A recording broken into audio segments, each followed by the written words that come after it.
ꯑꯍꯥꯟꯕꯃꯛꯇꯗ ꯏꯔꯝꯗꯝ ꯁꯅꯥꯂꯩꯕꯥꯛ ꯀꯪꯂꯩꯄꯥꯛ ꯃꯅꯤꯄꯨꯔ ꯑꯁꯤꯗ ꯂꯩꯕꯤꯔꯤꯕ ꯃꯤꯇꯩꯂꯣꯟ ꯃꯤꯇꯩ ꯃꯌꯦꯛꯄꯨ ꯅꯨꯡꯁꯤꯖꯕ ꯈꯨꯗꯤꯡꯃꯛꯄꯨ ꯉꯥꯡꯈꯝ ꯄ꯭ꯔꯃꯦꯁꯣꯔꯅ ꯏꯀꯥꯏ ꯈꯨꯝꯅꯕ ꯎꯠꯆꯔꯤ ꯆꯦꯅꯦꯜ ꯑꯁꯤꯒꯤ ꯃꯃꯤꯡ ꯃꯅꯤꯄꯨꯔ ꯂꯦꯡꯒ꯭ꯋꯦꯖꯦꯁ ꯐꯤꯆꯔ ꯍꯥꯏꯅ ꯀꯧꯖꯩ ꯉꯁꯤ ꯅꯩꯅꯖꯒꯗꯕ ꯑꯁꯤ ꯃꯤꯇꯩꯂꯣꯟꯒꯤ ꯋꯥꯍꯩ ꯊꯥꯡꯅꯥꯎ ꯃꯤꯇꯩꯂꯣꯟꯒꯤ ꯗꯤꯛꯁꯅꯥꯔꯤꯒꯤ ꯃꯇꯥꯡꯗꯅꯤ ꯉꯁꯤ ꯅꯩꯅꯒꯗꯕ ꯁꯔꯨꯛ ꯑꯁꯤ ꯄꯦꯖ ꯅꯝꯕꯔ 12 ꯅꯤ ꯑꯗꯨꯗꯤ ꯑꯩ ꯃꯊꯪ ꯍꯥꯏꯖꯔꯛꯀꯦ Page 12 Meeteilol Waaheithangnau Meeteilol Dictionary ngasi nainagadaba asina nifu manga suba haibadi 45 suba wardagini wahaidagani atayudi mamangda hana nainajakre adudi mathang hajarake nifu manga suba wahaida kansinna thawong adverbs luraba maru oiraba luraba maru oiraba English ta harga seriously intensely nifu taruk suba wahaida kansinba thautak bhab thotaba kansinba English ta harga hard and fast intensify nifu tare suba wahaida kanam paya mingtak noun mabuk loktholaga siba paya jat ama mabuk loktholaga siba paya jat ama adudi makhataba amu mathong haijarake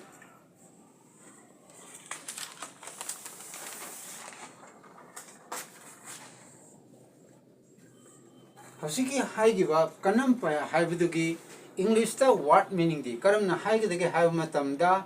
a kind of paya twigs haibdi long setter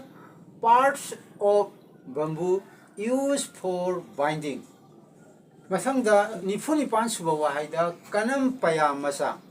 English ki banalda lonsalda irapada kanam paya masa mingta now mabuk lautolaga siba paya jat ama mabuk haibdi kaino haibda wagi manung thangba mapan adana mabuk lautolaga siba paya jat ama English ta harga a kind of paya made by outer cover by removing some portion of inside cover twig of bamboo adi ngasi nenajariba Meeteilolgi Waaheithangnau haibadi Meeteilolgi dictionary asi nainakiba matamda karamba Meeteilolgi mayek singna karamba English ki alphabet letter singa manai haibdo lonchal lol asi nainajaraga mathang haijarake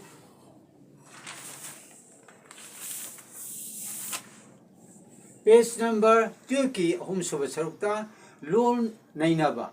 English ta harga grammar ada ahamba S.V.GETWELL gidida S.V.GETWELL gi matang si hajarake sidida inap sidida yetalum la me masi kaino ft habdi falling tolni masi kariga mane ga mane kaimo masina lumji namda targa di yetalumji namda targa di inap se artini rajing toni masi kariga mane ga mane makhoi sing asibo aikoina secondary symbol haina khangne masangda amu asering number 2 gi matangda amu hajarake thawong harga sidida diasa masa amle sida thawong harga sida diasa masa amle mase abbreviation ni asambani aduga masi sangtongna haribada thawong ta haibani adverb haibani English ta harga masangda asering number 3 da masi asering number 3 da nenarisina karino haibada luraba haibasi khonthok kayana punsilaga semi haibasi khonthok ahumna punsin-gani madi kaino da lu ra ba haiba sida ba da atap libsi tonganba khonthok amani haibase khanugidamaktani mathangda mo basde atap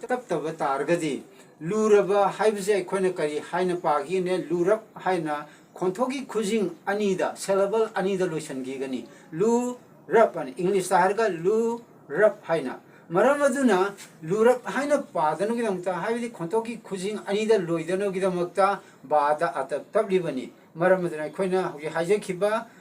khontok ahum haibidi lu ra ba haina sumaina pagani atapta koni basdida mathangda mu asering number 4 da thau hai matungda sida dias masa ama happy ji kaino abbreviation ni masina thauji abbreviation wena sida dias masa ama happy ji long form da kari haini thauta haini ad english ta harga bhab haigani asam da b da full stop nangani masam da asterisk number 5 ta siba haiba si enough sida da yeta lum tapi masi kaino falling toni ana masi kai haige haibda message khara pana khairaga lokthokpa mas english ta harga to remove some pieces portions from a big part of a bamboo adi wa magi manung changba sartuda message khara lokthokki haitara adi masangda mo controlling ki matangda amuk nenerke asterisk number 6 reida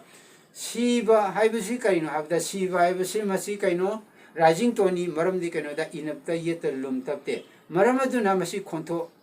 ani ni syllable ani ni si ba english sarga si ba sumai toroga khonto ani de laigani aduga e gi mathak sida phaina mathakta barama singi base mitei mayeki bajda atap tab bibje masi khangana bagi maktani masangda siba haima tamda aroi bisa bajda atap tap tabusu lei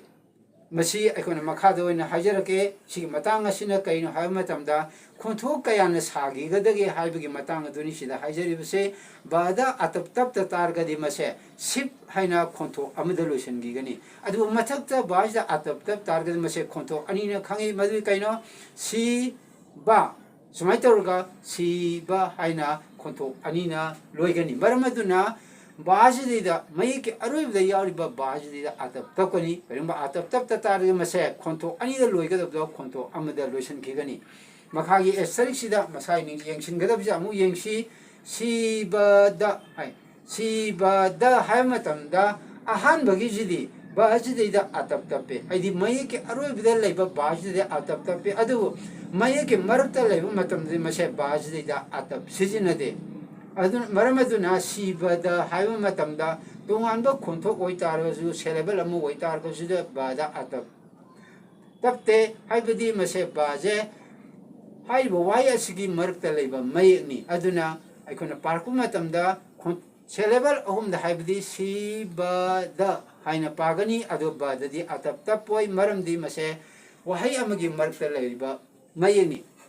makhada amu nenazarake siba haibasi rising toni masigi wahan tokti karino haibada mi siba to die a person aduna terga siba haibasi deida bada atap tap tergadi tungan ba wahan to amazulai khonto anidi oirga haidi syllable anidi oirga aduna siba haibasa masidi long to nate short toni aduna siba haibasi deida magi wahan tokse haidi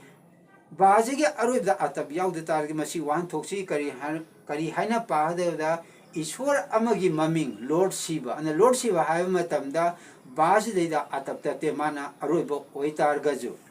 ngasi phawbada nainajariba si Meeteilol Waaheithangnau Meeteilol dictionary gi matangda tarani choi suba page ni Masigidi Meeteilol Waaheithangnau Meeteilol dictionary nainajaba loijare channel asigi maming Manipur languages feature haina kaujai ana channel asibu nongna yengbiba orgadi channel asi subscribe tawbiu like tawbi amadi comment kaya pibiru comment pibirakpa khudingmakpu harauna loksin jagani yengbirakpa khudingmakpu ngangkam premesorna ikai khumna uchari machangi upload tawu matamda aikoi punama amuhana unasi matangasida haijaning badi karigumba lol amagi Waaheithangnau ibam matamda dictionary ibam matamda dictionary adubi inarabo khono matamda magi lonsal lon haidi magi grammar ama darkar oi grammar yaudaba lonsal londi aikhoina Waaheithangnau ko biade amadi mapung phadaba Waaheithangnau oi maram aduna Meeteilol Waaheithangnau naina jariba channel asidida tungan ba grammar gi matang da ju marak upload tawjarakani punamakpu ngakam premesorna ikai khumnu uchari mathang upload taw matamda aikoi punama amuk unaminasi